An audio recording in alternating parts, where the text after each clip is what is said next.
Shirt show. All right, let's go. Shirt show! Talking shirt! Shirt show! Just talking shirt! Shirt show! Talking shirt! Shirt show!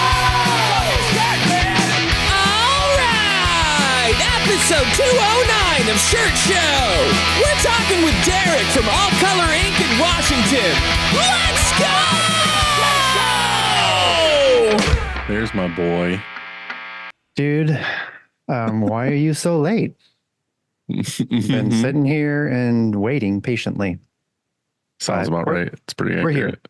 We're here. We're here. That's the point. And that's the whole thing here. is that, Right. yeah, we're here. We're showing up for each other. Yeah, you look great today. Like, Thanks. there's a glow and it's sort of orangish, reddish, maybe a little bit. Are you sunburned? It's radiation. Yeah. No, I'm good. I feel really good, actually. I got a lot of stuff done today so far, so I'm kind of pumped. Today's a pumped day. It's Friday. It's the Friday before a holiday weekend. Mm-hmm. A 3-day weekend. So that feels good. Yeah. Mm-hmm. Yeah. I can't remember what the last thing we actually talked about together, because we've been traveling together and we did a live recording and all the things. I think the last thing would have been that we said probably was goodbye. We hugged. I took you to the airport. St. Louis Lambert International Airport. And we were talking about going through the doors, going down the escalator, and you were going to meet me at the bottom, and we were just going to do the week all over again. Yeah. We wanted a redo. Mm-hmm. Like it was so good. Let's just do it again. Mm-hmm. It was a great time. We did a lot of things. Like I promised you that, the last time you were in St. Louis, you guys were in St. Louis. I felt like almost every time we were in St. Louis, we never really did, the obvious, like the tourist things, museums, zoos and things like that. And so I was like, the next time he comes to town, it's going to be like packed. Like, and I'm not that way. I'm not the kind of guy that, schedules and, all the things. Like when Joe and I go on vacation, it's, it's not like there's no timeline. It's free floating. Yeah. But I was like, you know what, I'm going to do this. And so I did all that stuff. I went online. You did a great job. Hey, thank you. I got the passes. You did so many things that our arms were full of wristbands. And I had this one full of wristbands. We had wristbands everywhere. It was like we were Swifties. We're ravers. Yeah. And ravers. And yesterday, sadly, they made me cut them off. I had a procedure done yesterday. For your thing. Yeah. And I went in, I had anesthesia Which seems done. like the opposite that should happen. It seems like the doctor should be the one to cut all those things off of him because he doesn't want to get them lost inside you. Oh God, that's an awful, awful thought. But yeah, you're right. So I think for both of our concerns, for the health of both of us, nobody should have wristbands on during when you're in a operating room or whatever. Right. And, they said it, they were like, here's the thing, we can leave them on, but if you you could die, we don't want that. And it's kind of up to you. You could die if you have these on. Yeah. So your choice. What do you want to do? When I was like, well, I think that we'll just cut them off. Right. Just keep them keepsakes. Yeah. And so, oddly enough, they put one on me though. Like that was cool. If they thought like, hey, I want to cut all yours off, but then they put a new one on me.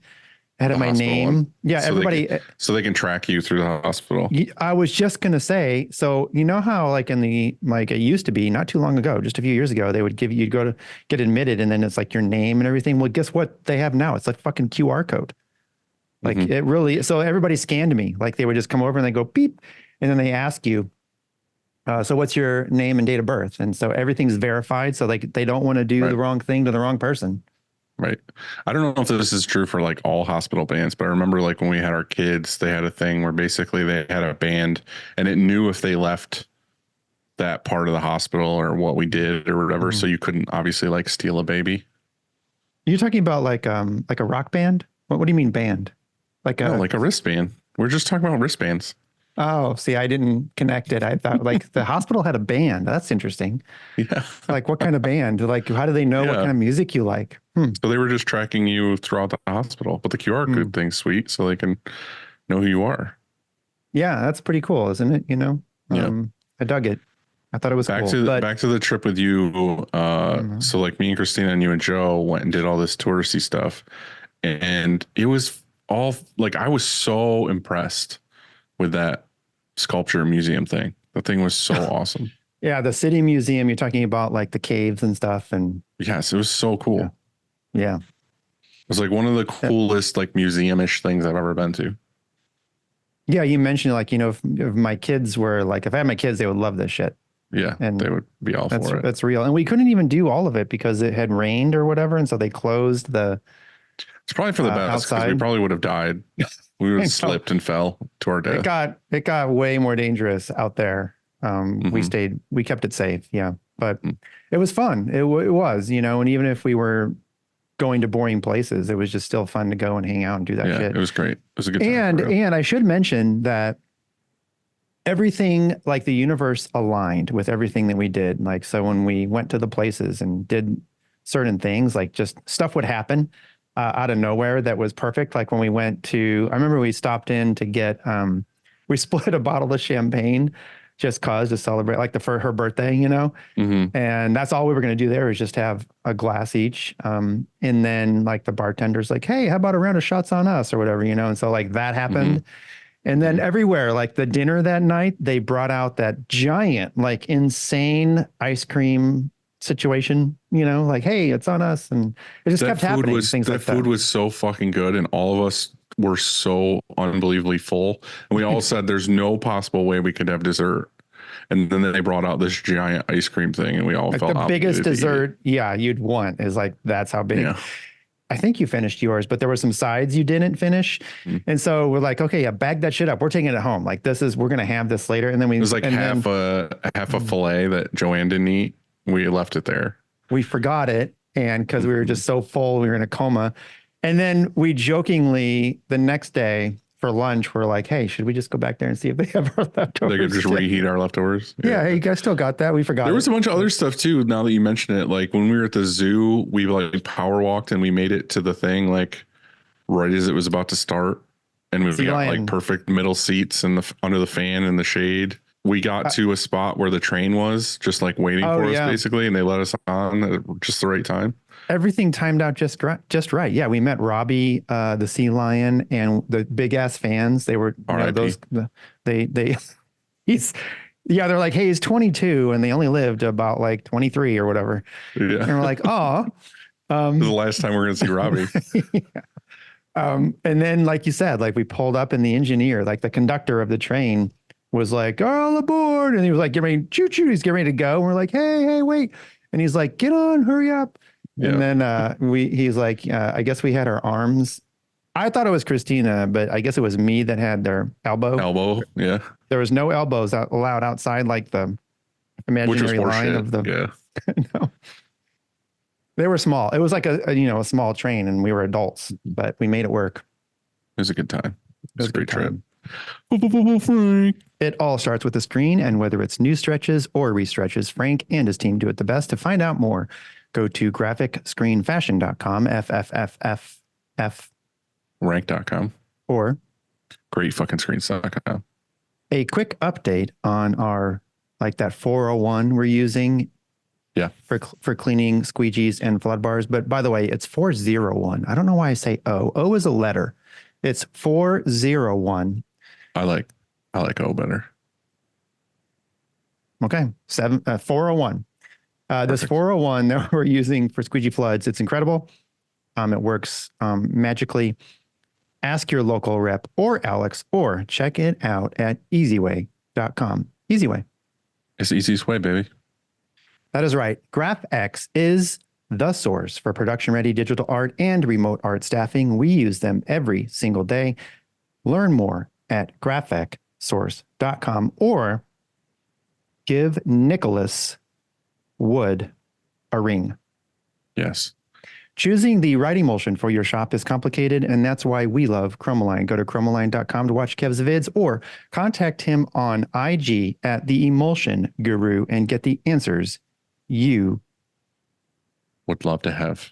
would love to have. Shout out to Kev too. He's been helping us out a lot with certain things in the dark room, and he's nailed it for us. So Well, you need help, that's for sure. So yeah, I'm glad that definitely.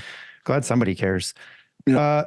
So for both of us, SNS has been our go-to shirt source since day one. We buy tons of headwear and apparel from them. On I buy the way daily. more shirts than headwear. You mean apparel? Yeah, apparel. Sorry.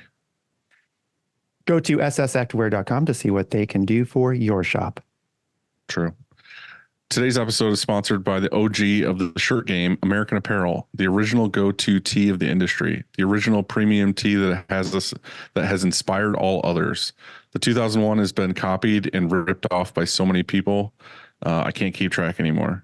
AA is back. Make American Apparel your go-to for premium blanks. I love that. Did you write that? I did. That's really fucking good. Great ad read, man. Applause. Put in an applause. Put in, I know Zoom doesn't pick this up, but my God, that was fucking immaculate. Mm-hmm. And of course, Screen Print GPT. You can't forget about Matthew Michael Marcotte and what he created. You definitely need to sign up for this free problem solver. It was full fucking name. Might as well give his social security number too. Okay. Just go to screenprintgpt.com, sign up for shit. He also makes, side note, he also makes really cool tools that are on there too. There's downloads. So you should check that out. One of them is a DTF converter. Yeah. So like if because you don't want it to be just a solid rectangle or square or whatever, it takes out some of the extra Negative stuff. space. And it's just like, boom, just like that. It's a click, like basically, almost just a click. Hey, what do we have today? D or Dilly or Dylan or Lil D Dolly. or Big D, Dolly. Today, we are speaking with Derek Robinson from All Color Inc.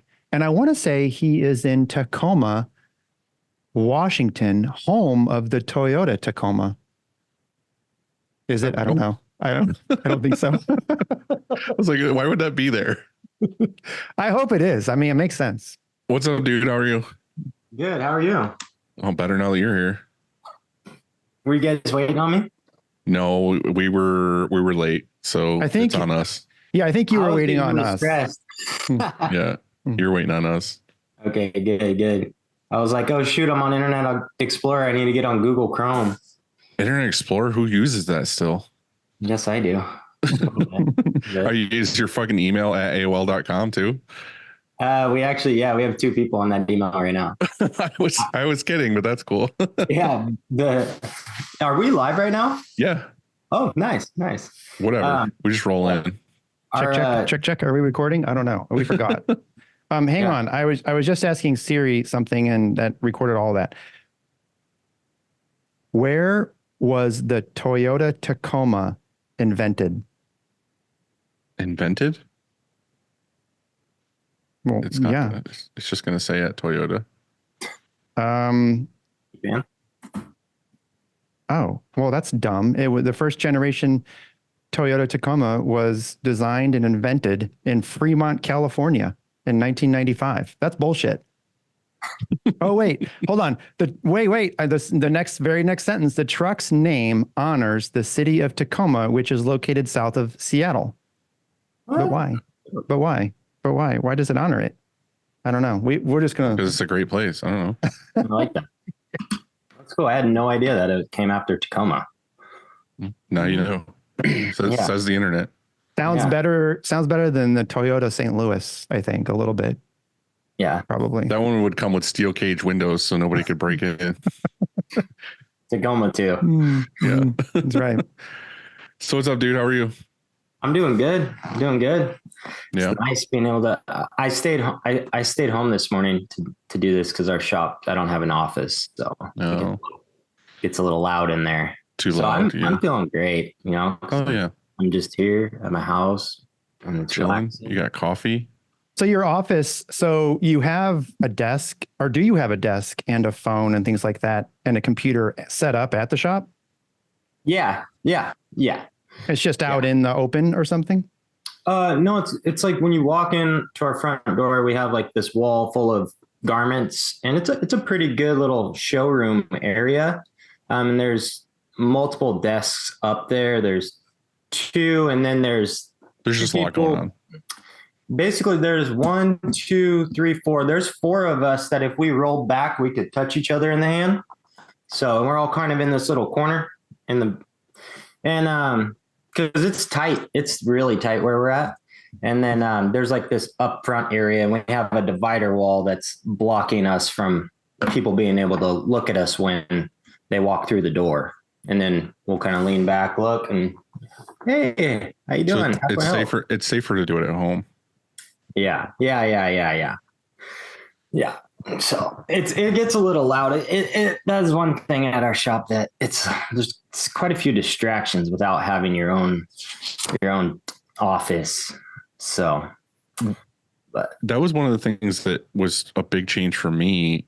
And I kind of have your understanding because probably for the first 10 years, maybe 8 years, I had like a community office too, where there was 3 of us in one room, and we were just like kind of made a U shape of desks. And then once I got my own office, finally, so I kind of made all the managers their own offices. It was like a game changer as far as like productivity, because I could just come in here, shut the door, put my headphones on, and just like zone out and get shit done. Like it was cool. It's definitely something you miss, like being in that room with a community of your friends and the people that you're working with, because you can kind of talk and bullshit all day. But realistically, it kind of is a time waster too, because you get into conversations or you get into doing stuff that's not important. And then do you have that problem too? Is there a lot of distractions in the office? Yeah. And it's just, the distractions too, they're all work related, but it's like, what do you think about this pricing? And it's important stuff. So you kind of, you give your opinion, but it's just a little bit too much. So, I mean, and then you try and put in headphones or noise canceling headphones. And then it's just like, you're constantly wondering, did someone say my name? Dude, not even kidding. I've done this many times when I was in there. I wouldn't even listen to music. I would have my like Apple headphones with the wire. I would put the headphones in and the wire would just not be plugged into anything. Like it would literally just be dangling between my knees. Yeah. That's the story of my life. I just recently got the AirPods for Christmas. My sister gave them to me, but those are a game changer. I absolutely love those noise canceling. Yeah, but the thing is they're going to kill you. Okay. And so you're going to want to like not use them very much. According to like I think it's TikTok or whatever, well, Bluetooth is going to kill you. But hey, I got 2 things. One is that every time I look at your shirt, I think it says Coldplay, but it says Odd Play. Is that a spin-off from Coldplay's band? And now they have a new band? I'm not sure. It probably is a spinoff. This is just a local brand that we print for. That's I think a little bit younger of a guy. I think he's probably about like 28 or something like that, and he's trying to start a brand. So, but let's just say it's Coldplay. Let's just say it's Coldplay. It's his favorite band. He loves the song Yellow. It's his favorite. Yeah, I was trying to figure out what type of shirt I should wear today. Didn't know if I should put on a golf polo or definitely. I think you made a good choice. I like it. Nailed it. Yeah. Thank you. What was your number 2? You said 2 things. Number 2, I have a question about quoting. And we may have talked a little bit about this before, but I think that just a potential way to quote could be very, very effective. And that is, so let's say anything over 100, maybe 100 pieces, because I don't think it makes sense if you're quoting out for 25, or maybe if you have time, it does. But what if you say you have like a 500 piece quote? What if you recorded a quick video on Loom or Zoom or whatever device, whatever software you want?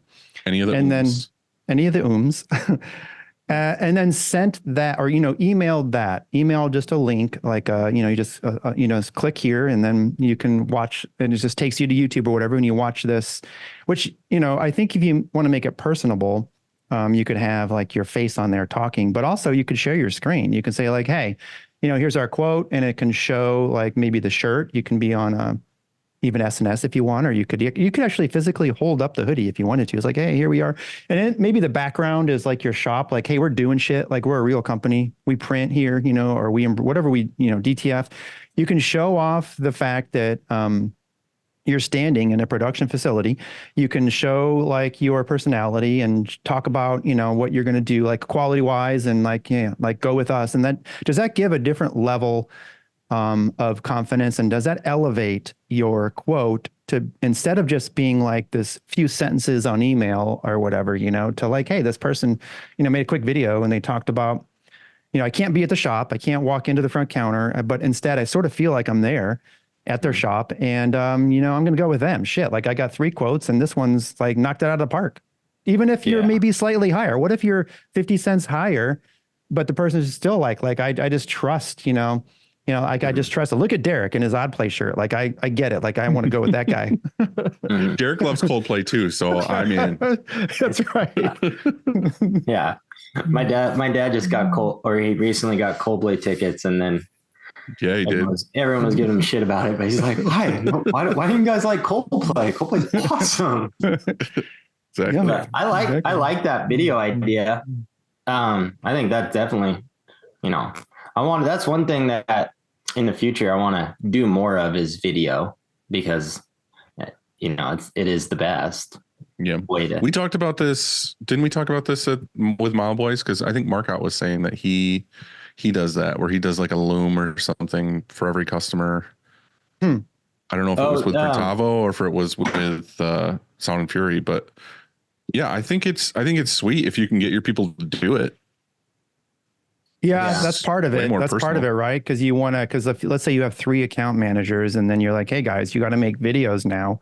You're already busy during this day, although one could argue that it's just kind of easier and maybe faster. So I'm working on this quote with Logo Daddy with John. And it's like it's more of than a quote. It's sort of like, it's for like a contract client that's going to give a certain amount of business annually. That's pretty significant. And we were just going back and forth about, how to structure it. And John made a loom, he wasn't in it. So like he didn't record any of his like face talking. He just recorded his screen and kind of moved around. Talked over it. Yeah. And so you could hear audio, like his voice talking about certain things, because, I think that contract pricing can be complicated. You're looking at a matrix and things like this, and there's kind of a la carte with some things. And isn't it nice just to maybe explain and go over that first, bit, just to show like, here's kind of what we're talking about, But I think it would even gain more strength and potentially even just win a contract, just to show, just like being there, being in person, showing your face. I think I could sell it way more to my staff if it was over a certain dollar amount. Like if it was a white glove customer that we really like, or if it was something that was, say it was anything over like, I don't know, $2,000 invoice or something, be like, make a video. Like it's worth making a personal video to make them feel wonderful. I don't think the random dude that comes in that wants $220 worth of stuff needs a video.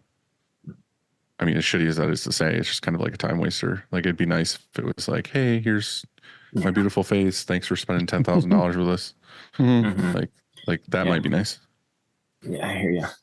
Yeah, sometimes even like on the little small orders, we'll just send a quote through email.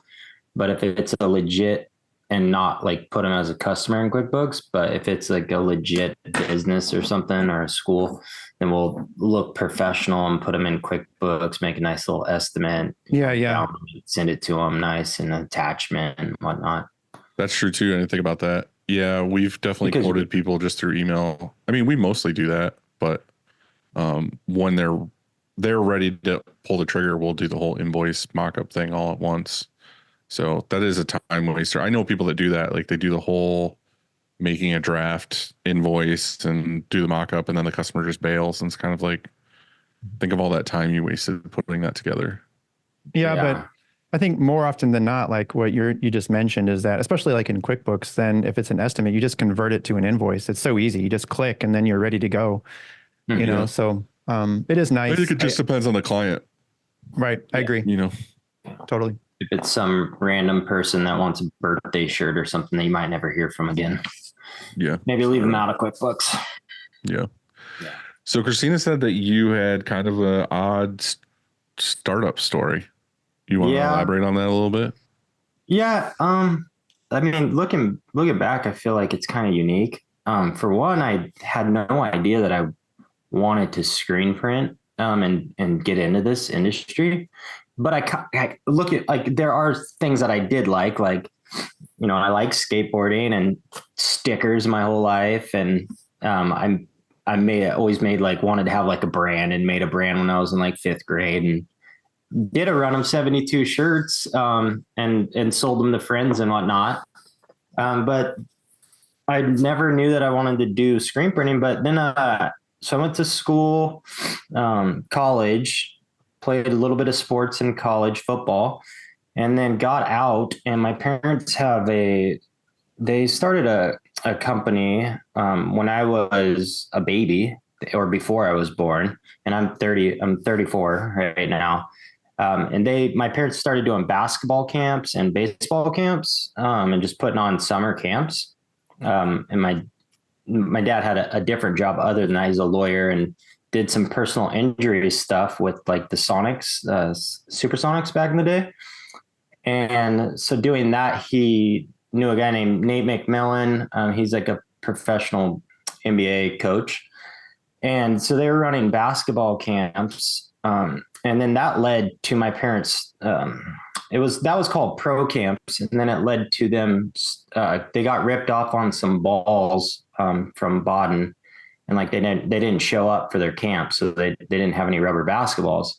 So they were like, okay, well, we're going to cut that out. And then they just started importing balls from overseas. And then it filled up our garage when I was a child. And then garage is just full of basketballs from overseas. Yeah. Yep. Brown boxes. And then, cause they ran some pretty big camps. They ran it was like 2 sessions, and there were like 200 to 300 campers at each session. So like 600 campers. So, and they all got a ball. That was their takeaway. Yeah. Yeah. So they all got a ball, or they at least had to have enough balls to have everyone have a ball. So like 200, 300 balls. We're saying balls. It's a lot of balls. Yeah. I used to and so after college, I thought I wanted to be a personal trainer. And then I realized that I didn't want to be a personal trainer after I did it for a couple of years, just because I didn't want to keep taking more tests. And it didn't really seem like the money was going to be there that much in that industry, or I would just be working at a gym. And I don't know. It just didn't seem like something I wanted to do, more because of all the tests that you have to take. And the tests are actually pretty. Did you not get involved at all with the camp stuff? No, the camp stuff kind of died off after I graduated high school. Like they did a couple camps in high school, football camps, and then they stopped doing camps. They did it more when I was a lot younger, like 5th, 4th grade. Right. I thought you were going to say that it tied into like the screen printing thing. Like they kept it does. Cause they started that ball company. So then I started working there after college, and worked there. That's a pretty grueling, legit, just straight sales job. Like that's cubicles, and you download and you go on Clell Wade, and you grab all of the emails for the whole state of Texas for every single sport team. And there's thousands of schools, and I had like 15 states. So I'd copy and paste and then mass email, and it was cool. I liked it. It was fun and whatnot, but at the same time, it was pretty boring.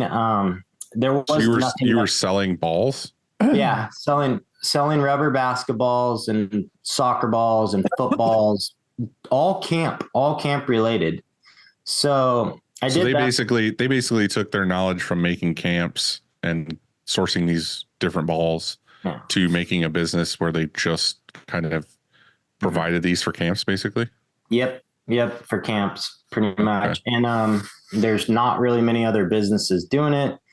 It's kind of hard to get started in it too, because the only way you can do it is you have to fill up a container, whether that's 20-foot container or 40-foot container. And that kind of determines your profit. Right. Because you can't just order rubber basketballs and air freight them in because they're like $15 a ball. So, but if you put them on a container and you hit people up in the all winter long, like order your balls, and come May, too late, like you don't get it because it takes 90 to 120 days at least. And so it's kind of like first come, first serve. They fill it up, it's done. Right. So I did that. And then there was screen printers. There was the ball company, there was 2 artists that were screen printing, and they were screen printers, or they had their own business. They started it together because that company never really wanted to get into screen printing. They had screen printing in their building. So they utilized and they outsourced screen printing. So when I got there, that screen print company was still in there and working, and they had like 5 employees, and it was all manual. And a majority of the jobs were white and like 1 color or 2 color prints for just camp orders. Mm-hmm. So it's a good way to learn how to screen print. So long story short, though, they got scammed on the whole order 5,000 Gildan type email. Oh, the blanks. Yeah. And because they got scammed, and the credit card actually went through. They like fully dummied them in. They actually got the shirts and paid for them. And then they did it like 3 more times, paid for it. But then they started getting bigger and bigger and bigger. So they got scammed, and their business basically went under, and they split ways. And now they have 2 shops around locally, and they're both smaller shops. And so that fizzled out. When that fizzled out and they had to move, because they moved and they split up, they were done. Then I was like, oh heck yeah, I've always wanted to screen print. I've like seen it, and I sell the shirts, and it was kind of like a thought out thing for like 2 years. I was like planning on wanting to, rather than outsource, keep it So all. you wanted to bring in the sales for selling shirts and balls and all the camp stuff. You wanted to tackle the screen printing side of that at the company. Yeah. And I wanted to tackle the screen printing because it's kind of boring, just sitting behind an email all day, and kind of person I am. I like to like move a little bit, I'm creative and get my hands dirty and learn new things and just be a little bit more active than sitting behind a computer. Yeah. Which is what I do now, majority of every day. Full circle. But so that's what I did. And then my dad had a business partner too, in the ball company, and he passed away. So he had to get another financial type business partner to fund like shipping a container and whatnot, because it's really expensive and you have to upfront a lot of money. Well, this guy didn't want anything to do with screen printing at all. And he sent me an email saying, well, I went to the Ryonet class, and we bought their starter dryer and just an 8-color 4-station press. And we put that on the ball company's credit card, because we're just going to stop outsourcing and print for ourselves now, right? Right. At least stop outsourcing some of our jobs and print what we can, easy jobs. Well, that didn't happen. He said, turn the money back, or I'm going to pull out all my shares and your company will go under. So we forcefully started my own company, and it was called Sterlink. And so at that point, I had that press. I had to start my own company by being like pretty much forced to start my own company by an email. So I started printing every day. And I loved it. Absolutely loved it. I did sales too. And like kind of, because I still was getting paid for the ball side of things. So I had to keep my sales up still. But majority of the time I would be down there learning how to screen print and whatnot from all just trial and error. And then I had help with the owner of the company that I'm at, and I just purchased recently, is called All Color.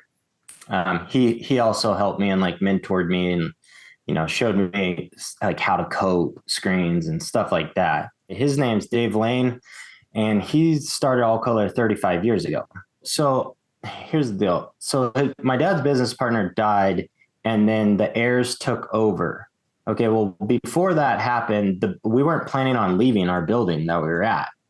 And he died, and they sold our building. And this is right after I I took out a big loan. I bought a new dryer, Air Force dryer, and I had to put in a breaker box and run like tons of conduit. So it was super expensive. And I took out a loan, still paying for it right now. Well, the building sold like within a year after putting all that stuff in and building everything. It's been like 4 years at this point. And then at that same time, I was like, okay, I don't know what's going to happen. Like I'm going to have to find a place to go and kind of start over or something like that. And then, but the crazy thing is like, God, I don't know, must have put it into the plan of Screen Print Gods or something, because All Color, which is where I'm at right now and where I purchased their business and their building and whatnot. Well, they got into some financial problems when the stock market crashed, I believe in like 2008. They took out a lot of loans and they got behind, and they were paying a ton of interest. Well, they got too far behind, and the IRS took every single penny out of their bank account. And the owner, which is, he came to me, who I knew really well because I outsourced and I sent jobs to him, and he always did a really top quality job and a genuinely great person. He came to me and was like, I'm done. Like, I can't make payroll, and in tears, like it was horrible. So then I was like, all right, well, do you have jobs? And he's like, yeah, we're rolling. Like I'm busier than ever. I can't believe this happened. I can't make payroll because they literally took every single penny. And he had probably like 10 people. So payroll's not, the cheapest thing in the world. It's 20 grand or, a decent chunk of payroll you can't just come up with sometimes. So we diverted all of his invoices over to my company, and I started profiting a ton because so you were just taking over basically.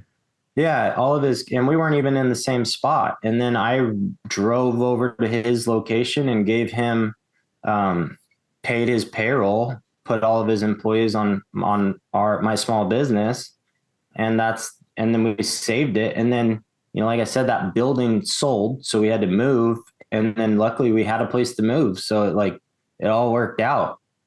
And that was in 2019, the end of 2019. So she was saying something about the way you guys are set up is you have 2 autos, but you have 1 M&R, 1 rock, and then you have 5 manuals.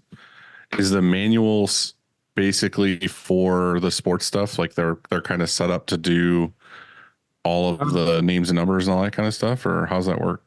Well, actually after COVID hit, that sports and then the building selling, like we barely print at all for that company, the ball company anymore.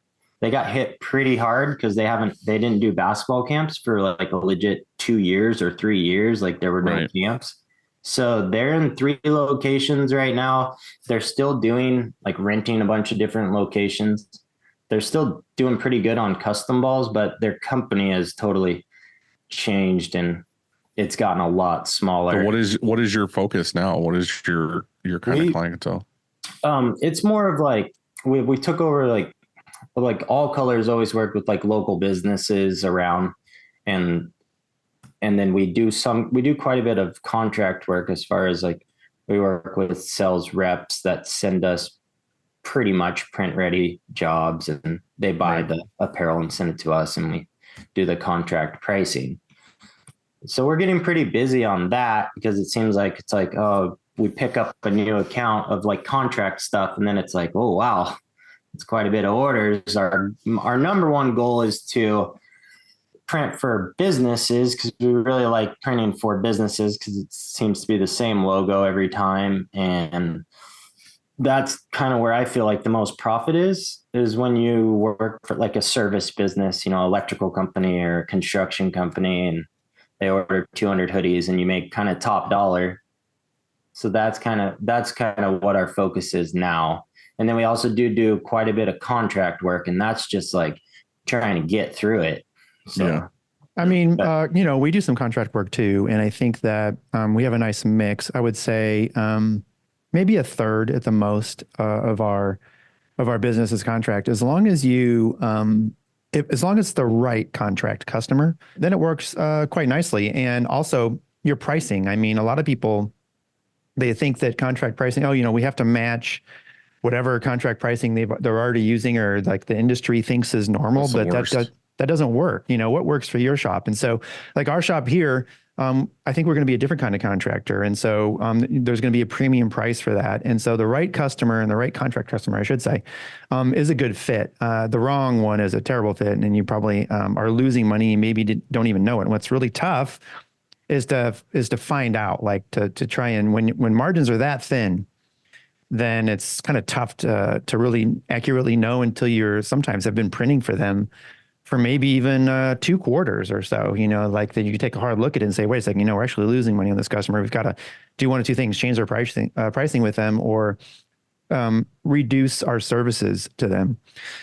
So I don't know. I'm a fan of the right contractor, I should say. But I have a question. So I know that you said that some of your team have been there since day one, and you called them lifers. They've been there for years.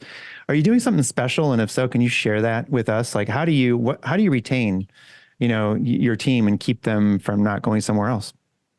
Yeah, I think that, well, the ones that have been there, they've been there well before I showed up in the picture. But I would say like because Dave, who started All Color, it's been 35 years now. He's always treated everyone very respectfully and very kindly, and honest, good person, and tried to pay people kind of what they're worth or and whatnot. And I've kind of taken the same route at it of, I don't know, but I think we just are pretty lucky in a sense too. Like, it's a weird mesh of people that have came together, and one of our printers has been there for 16 years. Another one's been there for 13 years. Another one's been there for 11 years. And when you say printers, so have they been in the same role? Because I know that it seems like anyway, here at our shop, after you've ran an auto, I don't know, I'm going to pick a number, maybe 5 years. Generally, I was say about 5 years, they start to revolt. Yeah. So you experience that too. It's like, how do you, have they been on press for that long? 17 years? Yes. Wow. Yeah. Okay. One of them, that's his only job he's had since high school. He's almost 40, and he's been on press for 17 years. Is he manually printing? Manually printing. Yes. Manually. I feel like every time I hear a story about a printer who's been printing forever, it's almost always on a manual. They're like, I've just been manually printing. He refuses to do an auto or whatever. He's super fast on the manual. Like, yeah. And I talked to him just recently, kind of checking in with him to see, like, are you burnt out? Like, because production has went down a little bit. So, I wanted to check with him, and he's been there for that long. So like, he carries like a ton of respect and like, thank you for like keeping our business going. Cause he was there when everyone else quit type, or left type thing. Right.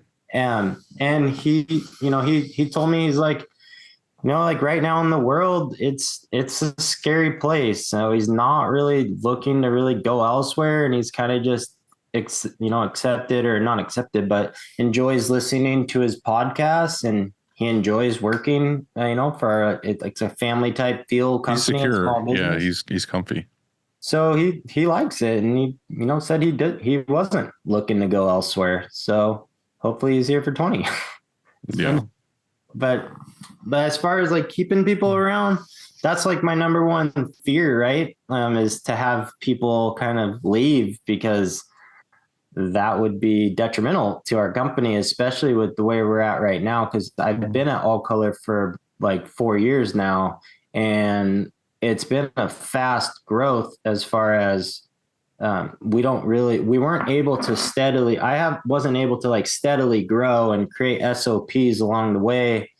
And so that's one of my fears, because, I don't want people to leave, because to replace them, they're like almost irreplaceable, because it's so hard to teach screen printing. And if there's not a person like a manager in that role dedicated, because we don't have the time to have a manager, that is my fear. So I try to treat everyone really respectfully, check in with people as much as I can.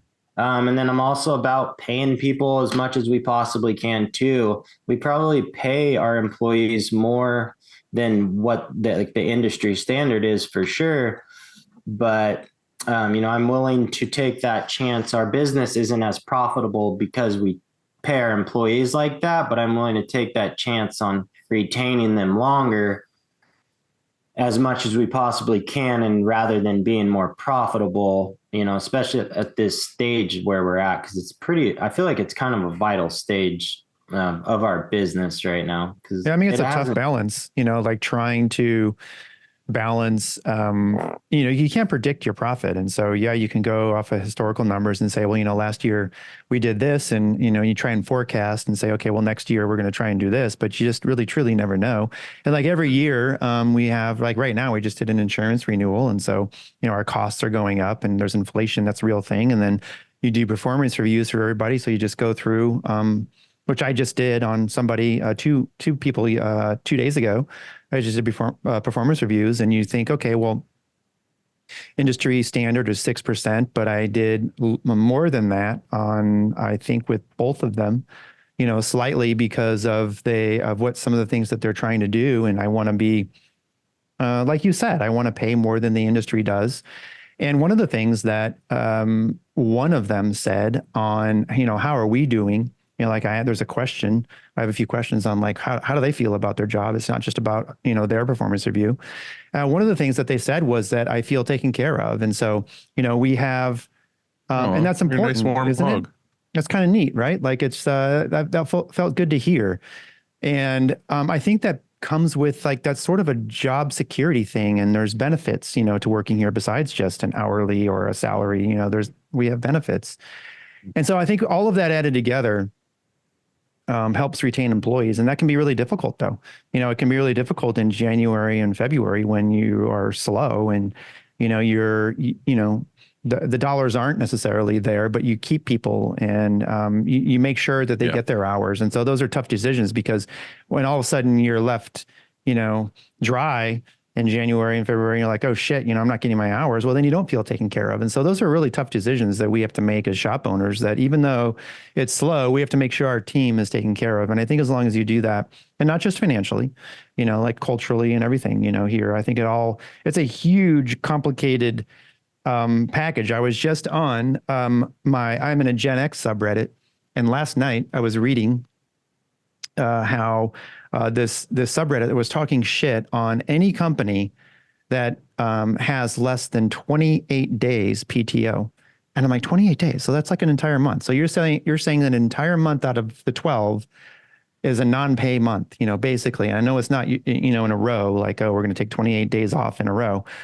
Like on Step Brothers, we're like, hey, we want to take our vacation before we start even. But I it's like, I think there's something to that though. And so we're trying to increase our PTO days, and some of them are going to, and it's kind of like a balance. So like there's going to be, currently, here's what we do. We have 10 days that you can use for sick or vacay, right? So 10 days. Do they accrue those 10 days, or do they get them on day one? It's accrued. And so every pay period, those 10 days come in at like 3.08. Like if you divide 26 pay periods. Right. So at the end of the year, at the end of their first year, they have 10 days, correct? Yeah. So you have 10 days, you accrue it. And so, right. Correct. But you have to also, use them all. It's just accounting wise, it's much easier. But then also currently it ranges between 5 and maybe 7 or 8 days that are just extra bonus days that kind of we choose. So like in one of those days, just to give an example, is like Black Friday. And so we're going to close for Thanksgiving, but we're also going to close for Friday, and we're going to make it a payday. And so when you put those other days in there, it adds up to more PTO days. But one of the things I think that people really want And I'm not talking about Gen X, Y, or Z or anything, just people in general now in 2024 is some time off, and that time off is paid. That's very valuable, because we have things we want to do besides work.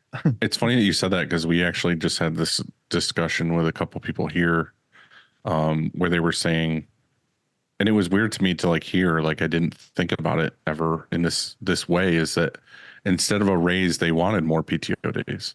They're like, I necessarily need more money per hour. I would just like more days paid off.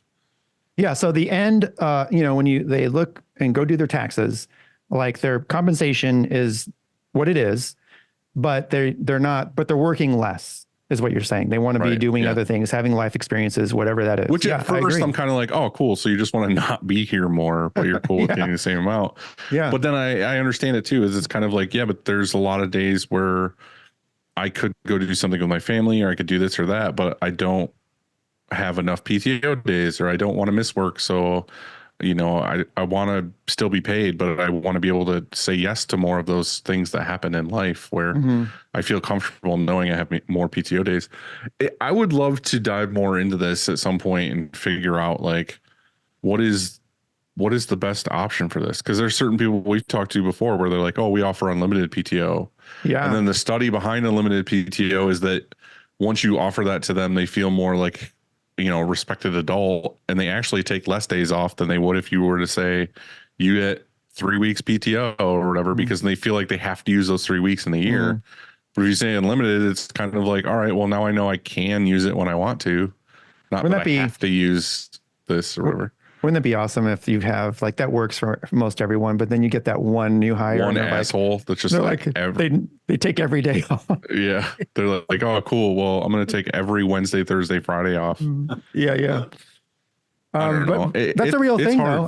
I hear about that too. Unlimited PTO, and I would love to know the stats on all of them. Like, what's the most effective? Like, what is the best way to go about it? Do you have any opinion on that, Derek? Like, do you offer anything weird or special as far as PTO or time off? Well, that's something that I've been working with our new bookkeeper on trying to come up with, because it just seems like the way we're set up is we do 2 weeks vacation, so 10 days vacation, but then it's like they earn PTO through their paycheck through Washington State, that they get X amount of paid time off an hour, so then they also have that on top of it. So the state is offering it on top of what you're offering? Yeah. And then I've talked to some other shops too, and because in Washington State, it's 1 hour every 40 hours worked, you get 1 hour off, and it's like it's a law. Like, you have to give it. So they can earn a lot. So that is one thing that I've been curious about. And I've heard people like businesses, they do either one or the other. You get 2 weeks vacation, or you can get PTO. But that is something that I would like some, more information on as well, because I feel like it's a tricky one. And I feel like we need to do some research on this and figure out what's the best way, and then have a show about it. Yeah, I agree. It could be a whole show, really. You're right. Yeah. One's like legal obligations to give someone time off, and then the other is like, it's your vacation, and we want to be nice and give you 2 weeks off throughout the year. So it's like all those memes where they say like, when you go into your boss and you actually want to use the vacation days you're allowed to have. Or yeah. I just saw one of those recently. Yeah.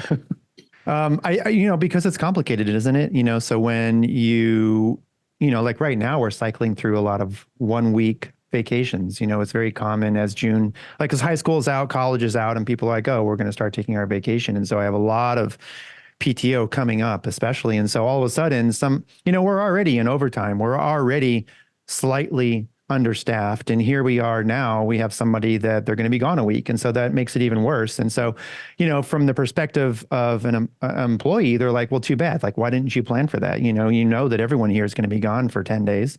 You have to make plans for that. And so you actually have to hire, I guess is the right way to put it, knowing that there's going to be people gone at any given moment. There's just some people gone. And so I think it's a really tough balance because then you're like, oh, well, our burn is too high. We have our labor burn is too high. We have too many people here. Like there's people that literally don't have enough to do because we're supposed to overhire, and you can't predict when Right. people are going to take off. And so it's like, what does that really cost you? It's complicated, and it's also really important because I love to having unlimited PTO as the owner, as the founder. Like I basically do have unlimited PTO. Sure, in the early years, that was probably zero. Like I just never took time off.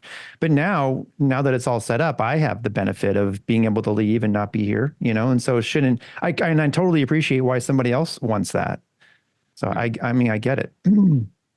Yeah, I'm excited to go camping soon. I feel like it's really complicated though, because it could be just a scheduling thing of like, well, you have to, if you want to use PTO, you have to have it on the schedule within at least like 2 weeks beforehand. This is going to happen, or even more. That way we can, we only have X amount of people in the office. Like if 2 people are gone, there has to at least be that third or fourth person in the office. It's kind of like you guys can't do it all at the same time. Like the entire office can't decide to go on vacation together. Like it's we not close. right. Like we have to figure all that out. I don't know. It's complicated. That's stuff that we all kind of need to learn and figure out. But again, it's like I feel like culture just changes so much that people want different things at different times in their life. Yeah. So I don't know. It's weird. So what's going on with your guys' place now?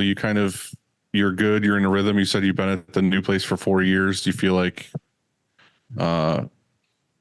you're in a good spot now and you guys are cruising? Yeah. I feel like we're in a good spot right now. All of our employees are like locked in and dedicated, and everyone pretty much works. I don't know. We're in a good spot, and luckily we've gotten a lot busier the past like 2 months. So I think we had a rough start to the year. We had a little bit slower end of December, and then January was slow. And then also in January, there's this other shop locally to us called Post Industrial Press and Custom Shirt Shop. They had 2 names, and this guy, and I told him he's 84 years old. He's owned a screen printing shop for 53 years. He dropped out of high school to start screen printing. His name's Skip Jensen. Have you heard of Ray Troll, like the fish designs? Have you guys ever heard of that? Mm-mm. It's more of a Washington and Alaska type thing, I feel like. But he closed the shop after 53 years. So in January, we like paid quite a bit of money on we bought a flash from him, an M&R Akuma manual flash that rotates in and out. That's pretty nice, except for the breaker. I think a breaker's bad on it because it keeps tripping. So hopefully that's the only problem on it. And we bought a sidewinder from him, a nice sidewinder. That's a lug. Did you just buy equipment from him, or did you try to get the clients as well? At first it was just buying equipment from him and kind of seeing what's going down, because he had a pretty good shop. He had a 14 color M&R and a nice gas dryer, and did retail quality prints with amazing separations. But then we picked up one of his embroiderers, or I think he only had one. Her name is Lena, and she's been doing it for like 30 years. So she's amazing. So we got really blessed on that situation. And then now one of his screen printers, a manual and auto printer, is working for us now as well, too, full time now. So we picked up two people. Sounds like you're picking up a lot of people that have a lot of years of experience. Yeah. So it's kind of coming together, and nice. Lucky, and so now we're just trying to hone in on it and make some money, And I think that's the quote of the year, is that we're just trying to hone in on it and make some money. Yeah. Derek, what's your biggest problem right now? I would say that our biggest problem is lack of an overall knowledge of what should be happening in our shop. We have Monday. We've been dedicated on Monday for like 2 years or so, about that. And now it's it's a pretty important thing. Like your job better be on Monday. We have 3 sales reps, and then we have a sales assistant too. She's helping me out right now. A recent hire of like 2 or 3 months, helping me get back to people because I do quite a bit of sales right now. So I would say that having the constant communication of not really having someone as far as a manager or being able to talk with the sales team and then go talk with the print staff / embroidery. That right that's our biggest problem. And that's what I'm trying to figure out.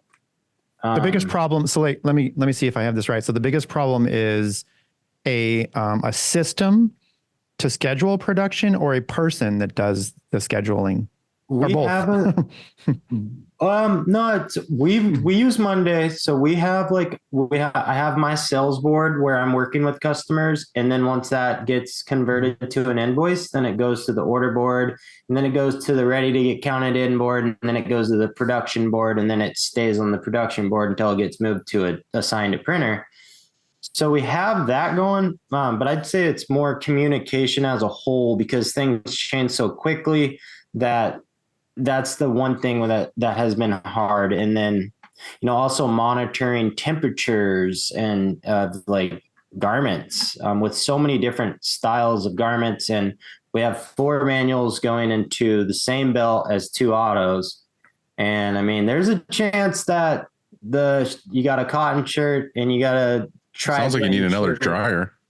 Yeah, we don't have enough room for another dryer. And I really want a gas dryer because we have an electric dryer. And I really like the concept penetrates gas and like how it penetrates the shirt a lot better. Well, if you do ever purchase a dryer, get a split belt because that's a really nice feature. I almost didn't get it on our first sprint, and because it's an extra whatever it was, and I was like, we could save some money and not get it, but actually it saves our butts every single day. It's the best thing ever. Yeah. You can just change your belt speed. It's awesome. But now it is time for one of our favorite segments of the show, and that is overrated, underrated. And today I have 3 things. And the very first one is a little bit profound, and that is zoos. Like a zoo, like with animals? Like a zoo with animals, right? Well, you said zoos, so I didn't know if that was like... Oh, like Zeus, like the Greek god? Like Zeus. Sorry. Yeah. No, a zoo, like a zoo with animals. Yeah. Like, what are your thoughts on you think the zoos are overrated, underrated, or properly rated? I would say overrated because zoos are kind of sad. But if the animals... They actually are. They are. If the animals are needing to be in the zoo, then I would say underrated. Like, if they can't be out in the wild and they got a rescue or something, you mean? Like... Yeah, because I love zoos at the same time. Trying to repopulate. Yeah. So I got to pick one. So I'm going to say underrated because I love zoos. Okay, there you go. Yeah. I think they are underrated in the sense that there are a lot of people that work there that are very dedicated to those animals and taking care of them and the preserving of certain animals and trying to repopulate certain ones that are dying off and all those things. But also, like, if you go and actually pay attention, like if you're just 2 parents taking your kids and the kids are fucking miserable and it's just something that you have to go to occupy and say you did it and you're not a terrible parent, that's one thing. But if you go and you actually, like when we went and you actually can spend time and like hear what they're saying or read about the animal and all this other stuff and like actually get knowledge on these things, you wouldn't be able to if there were no zoos and it was just like in the wild. You would never see that creature. Like I would never necessarily see like a monkey or some weird lizard or something because you'd have to go find it. Yeah, dude. But, like I think that on one hand, they are underrated because you're right. There's some rescues going on and there's education because you're saying, hey, there's this animal and we need to learn about them. And on the other hand, they're overrated because, like Derek said, they're sad. We were at the zoo and it was probably there's like a grizzly bear in an enclosure. And I was just going to say that there's a grizzly bear and it wants to go kill some shit and eat it. And it's just walking around pacing, wanting out. to like, hey, Right. I want to go out and to the wild and go find me a girl, and then I want to kill some stuff and eat it, and it can't. Like, yeah, I feel like guess, there's got to be a thing where there's certain animals that just shouldn't be there. yeah, maybe You know what I that's mean? it. Like, Maybe that's like it. once you're a large, like say you're a large predator, like a grizzly bear, we fucking all know what a grizzly bear is. You don't need to put one in front of our face. No. Like, So, wasn't it something that there's more tigers in captivity than in the wild or something like that? did you learn that on the Tiger King? Because that was a great. That was Wasn't that a was thing great- on there that I like think basically it's probably- too many people have them as pets, and there's more as pets than there are in zoos than there are like in the wild. So I think the conclusion is that maybe they're properly rated. I know that it costs, like on our property taxes, we have to pay. The St. Louis Zoo is free, and so we have to pay for it. And it's somehow, amazing. and It's beautiful. we have to pay for it out of our property taxes. What's not free is the fucking train, and then the penguins. Or the Dippin' Dots, or the sea lion show, all that stuff. They get you like that. Or we got bracelets that were like $1,000 each. And then of course when you go pet which is kind of weird, pet not the squids, the stingrays.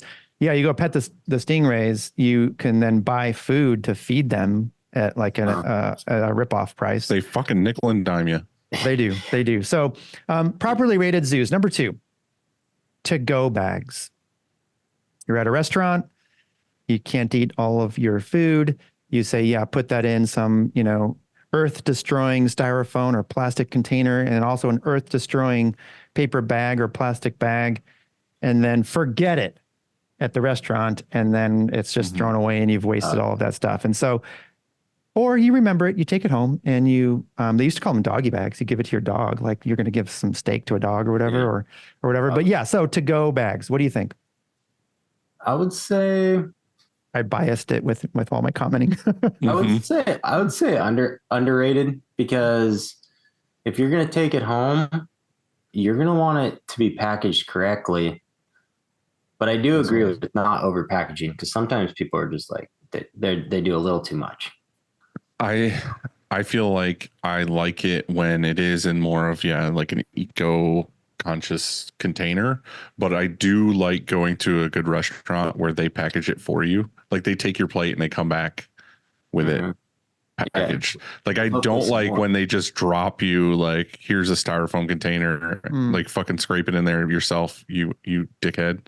Like I like it better when they help you put it together and organize it and all this other stuff. So but I'm also not a big leftovers eater, so it's kind of I feel like more often than not we take home leftovers and it sits in the refrigerator and then I just end up throwing it away anyway. So overrated? I would say properly rated. It's in the middle. It could go bad, could go good. Yeah, I think overrated. I think it's not often I experience a eco-friendly packaged to-go container. Although when we did go to Bulk and Treat Box, they did. I remember the whatever they packaged it in was really green. I experienced new flavors and new meals at that place. Yeah. Very good.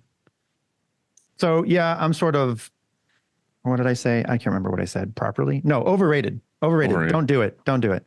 Last but not least, we have rubber balls of any sort. Tell us how you really feel.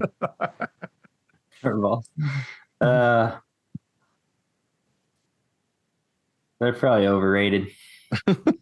Don't buy them. Because they're not. Wait, I got a question for you on this then too, because we're big into basketball here at Upstate Merch, where we often go and play. I actually bought a brand new hoop and backboard and all that stuff for the shop that we're about going to put up this weekend. In your opinion, in purchasing basketballs or whatever, is there a big difference between going and buying a $40 Wilson or whatever basketball or buying like a cheaper like if you're just a random dude like shooting hoops with your friends, like do you need like an expensive basketball, or can you just buy? Because in my personal opinion, we've bought expensive ones and we've bought like cheap ones at like Five Below that are literally $5, like a Spalding basketball, and we all prefer to play with the $5 basketball. Yeah. all day over the $40 basketball. Yeah, I'd say like if you're in a court, like on a court, then that would be the ball. Like, they can get pretty expensive.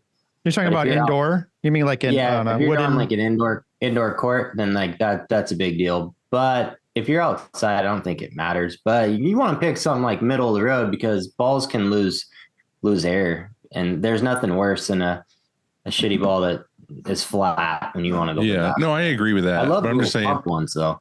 Yeah, we bought an inflator here that's like digital where we can put the needle in and then just say like whatever 9 pounds, and it just shuts off at 9, so all the balls are inflated the same. But I'm just saying like I have this one that's like leather and it's got like more of like it kind of dips in at all the lines and everything, and I hate that ball. We call it the brick. Like it's heavy. We hate using it. And then there's all these other ones that I was like, oh, I'm going to buy this one and this one.